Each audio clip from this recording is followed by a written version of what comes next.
This is Doc Ock coming at you live and direct from Black Facts Headquarters Central today. Another day, another holler. We're going to do it one more time with a brand new rhyme. As long as you don't think that we're over here trying to commit no crime. We're going to be reading today from World's Great Men of Color. Yes. And today, now this is an old book, right? This book was printed about 1916, something like that, during around about the time of World War I. So World War II hadn't even happened yet. Hadn't even got started yet. Yeah, things were just heating up. But we've got a section in here on Marcus Garvey. We're going to read that section. This book is by the world famous historian Joel Augustus Rogers. And we've also got a proverb for you today. Let's see if we can find our proverb right quick here. See, we had it here just a minute ago. All right, so we're going to start off right about here. Oh, let me not forget. I almost forgot, but I try not to. If you have not already given us a like and you're watching on Facebook, please do that. If you have not already given us a thumbs up and you're watching on YouTube, please go ahead and do that.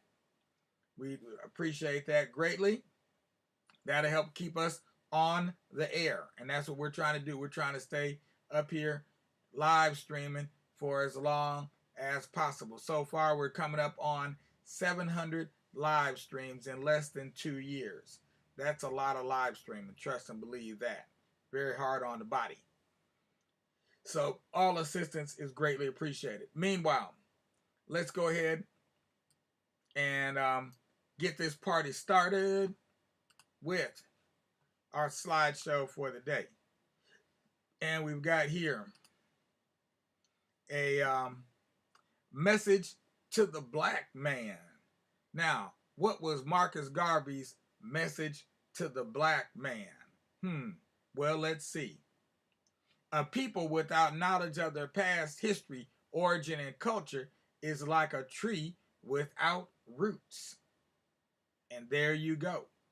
On with the show. Yes, the show must go on. So let's get right on off into it. Because ain't nothing to it but to do it. And there you see the man himself with some of his stone-faced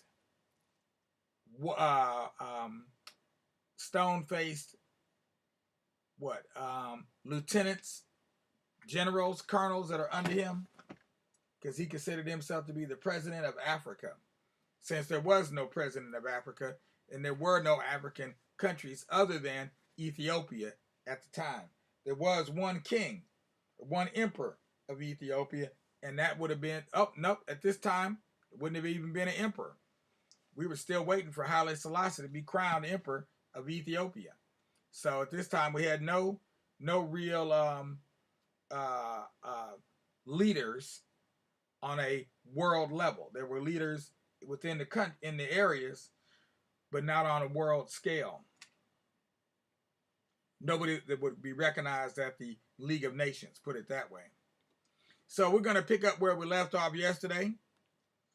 Talking about, here it is here.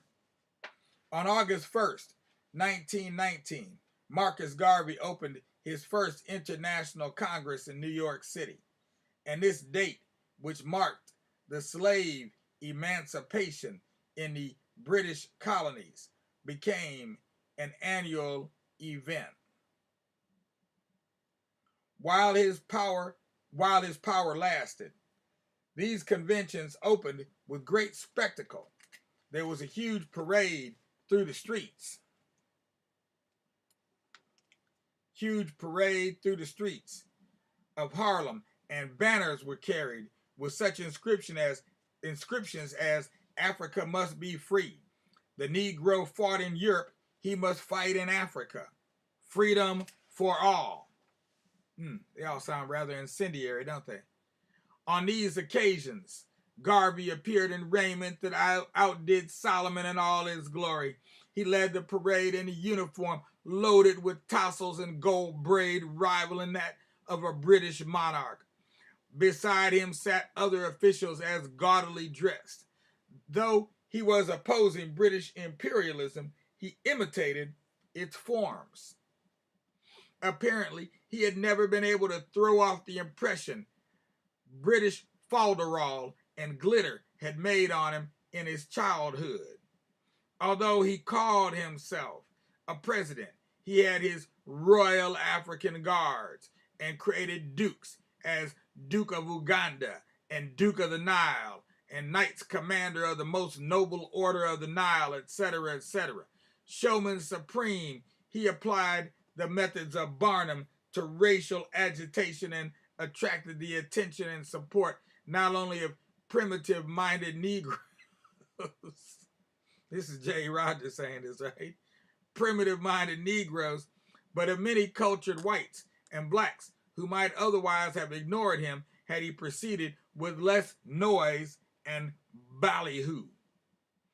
During his conventions, Madison Square Garden, with its capacity of 25,000, was filled to overflowing. Oh, wow. He was doing them at Madison Square Garden. Dang. I didn't know he had it going on like that. The platform contained hundreds of delegates from the American states, Central and South America and Africa. In response to his appeals for funds came vast heaps of dollar bills, which had to be stuffed into suitcases like waste paper to haul them off. At that time, bookkeeping had not been introduced into the Universal Negro Improvement Association. For the remainder of August, the delegates met at Liberty Hall, the Garvey Center in Harlem, a low-roofed, hot zinc-covered building that held 6,000 persons. Garvey's successes stirred his enemies to greater activity, thereby increasing the wasp-like devotion of his partisans, admirers, and sycophants. Buzzed around him in swarms, he was hailed as the greatest man of all time, as another Moses and another Christ, all wrapped up into one. The two greatest G's in the world, said one of his admirers, are God and Garvey. Like Napoleon, Mussolini, Hitler, and other dictators, Garvey himself was none too modest. And he too joined the chorus. The more he was praised, the greater became the frenzy of his followers, many of whom were virtually ready to sally out and attack the whites anywhere. Among the many activities of Garvey's movement was the formation of an African Legion, the members of which carried guns and swords in the fervent belief that the day was near when they would be using them against the whites in Africa and elsewhere. It was, in short, racial fascism. He seemed to have believed honestly that the best way to right the wrongs of his people was to retort by adopting the modus operandi of the racial imperialist he was fighting. In other words, for everything white they had, he would have something black. For instance, he promised a black house side by side with the White House in Washington. He himself declared that his movement was fascistic. He said, "We are the first fascists. We had disciplined men, women, and children in training for the liberation of Africa." The black masses saw that in this extreme nationalism lay their only hope and readily supported it. Mussolini copied fascism from me, but the Negro reactionaries sabotaged it. Opposition against him increased, while his followers became more fanatic. One of them sent a chopped-off human hand,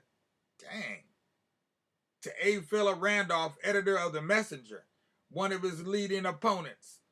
Inside the movement, too, all was not harmony.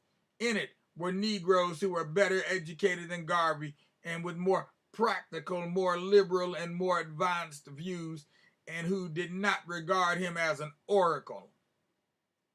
Some of them were no doubt jealous, too, of the adulation showered on him. Others inside the movement denounced him as medieval, autocratic, and anti-mulatto. Some of his once most faithful supporters attacked him violently in print and founded counter organizations. One of these, his lieutenant, Reverend J.W. Easton, known as the American leader, was shot to death as he was leaving a church in New Orleans by a fanatical Garveyite. It was charged at Garvey's instigation. His enemies concentrated their attack on his steamship program. Up to now, it existed only on paper, though he had collected huge sums of money for it.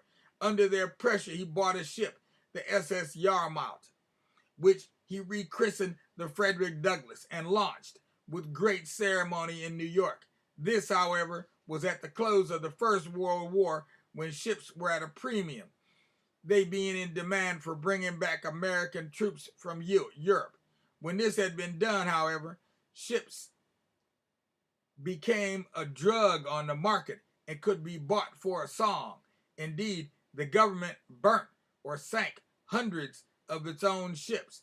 The Yarmouth was rightly called a floating coffin. He paid $165,000 cash for it, and a year or so later sold it for junk at $1,600.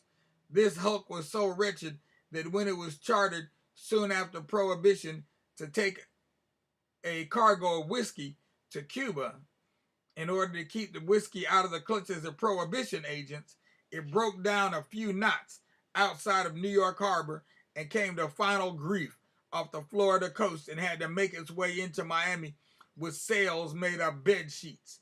He had no better luck with the Kanawha, an old yacht of the millionaire H.H. Rogers, which he rechristened the SS Antonio Maceo. It was bought for $60,000 and refitted at a cost of $25,000, but got no further than the coast of Cuba, where it fell to pieces. Another, a paddle wheel, the Shady Side. Definitely not have bought that one. Bought for $35,000 for carrying passengers from New York to Albany. Sank while lying at anchor. While a fourth, the Orion, which was to have been rechristened the SS Phyllis Wheatley, got him into so much legal trouble that it wrecked the movement itself. With his steamship line headed for the rocks, he tried to build home enterprises, laundries, groceries. He already had a hotel and a restaurant, a daily newspaper, and a printing plant. All failed except the last, and this was finally dragged under by the debt accumulating from the others. Most of this failure was due to the fact that Garvey ran everything himself. He knew very little about business, and as his autocratic nature made it impossible for him to take advice, inexperienced managers to whom he could dictate and who would flatter him suited him best. There was some dishonesty too.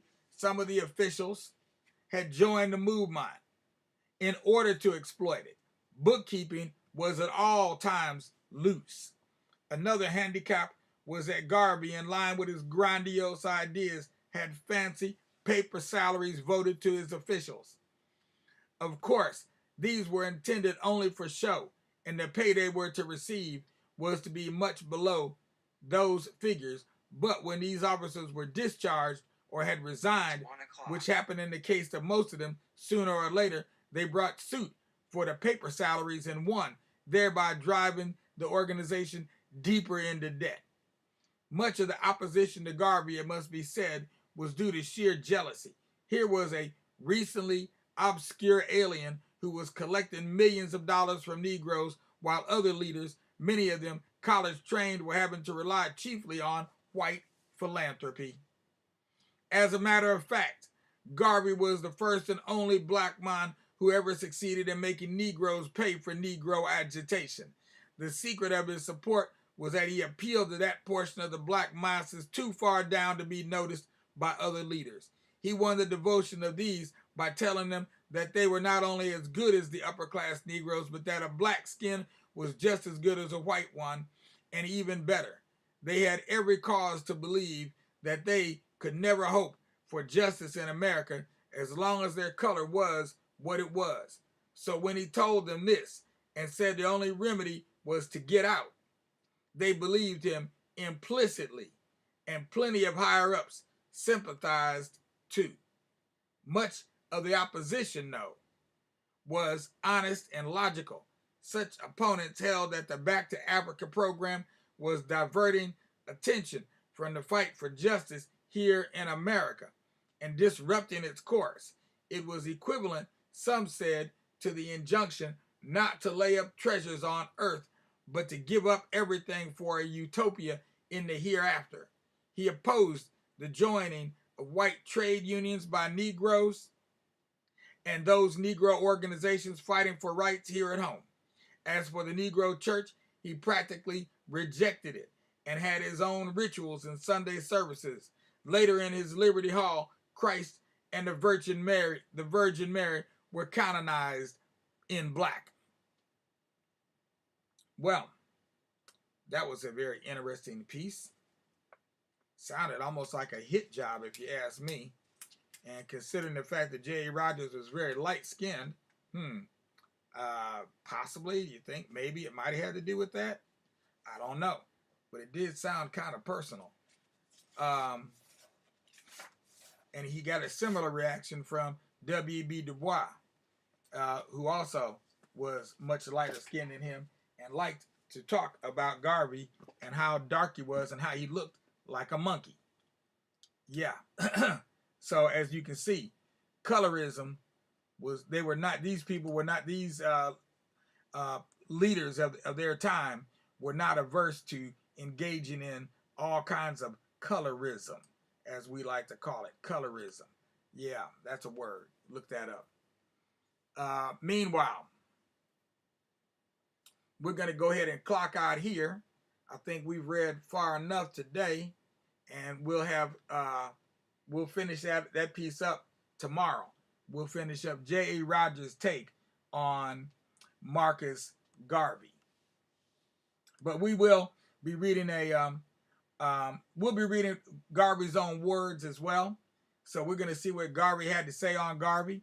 We've got a book over here called Africa for the Africans by Dr. Crosby and Linus Hoskins, otherwise known as oh man, I can't remember what he changed his name to now. Kwame Nantambu. Okay, got a book over here called Africa for the Africans. It would be difficult for most people to get, but we have it here in the Crosby archives. So, we'll be able to read some things from Garvey himself, as opposed to just taking what other people had to say for him at face value. And of course, somewhere around here, I've got to find it. I'm still trying to locate it. We've got the Philosophy and Opinions of Marcus Garvey by his wife, one of his wives, Amy Jacques Garvey. So in the meanwhile, you know what to do. It is the first of the month, so it's time to go ahead and pony on up, which is why we're wearing our rodeo shirt today. You can't see it all today. There you go. Tour 2000. Okay, this is our rodeo shirt. So time to pony up, y'all. All right, money on the wood makes the betting go good, and you've got the ability to donate at our website, blakfacts.org. You also have the ability to donate on Facebook. Go to your notifications, and you'll find in there a link to the donation page. You can donate there. So you got a number of ways that you can donate funds to Black Facts Educational Research Incorporated. As you can see, we're going to bring you the unvarnished truth. We're going to bring it to you whether you like it or not, whether it sounds good or it don't. We're going to bring it to you from our perspective, and we may bring it to you from somebody else's perspective, but at any rate, we're always going to bring you the best resources, the best that we've been able to research over our long years of researching Pan-African history, Black history, African history. All right? So, until tonight at 9, this is Doc Ock at noon and 9, signing off. Peace out, y'all, with justice, because anything less disgusts us, and you know we don't like being disgusted. but please do discuss us. Peace.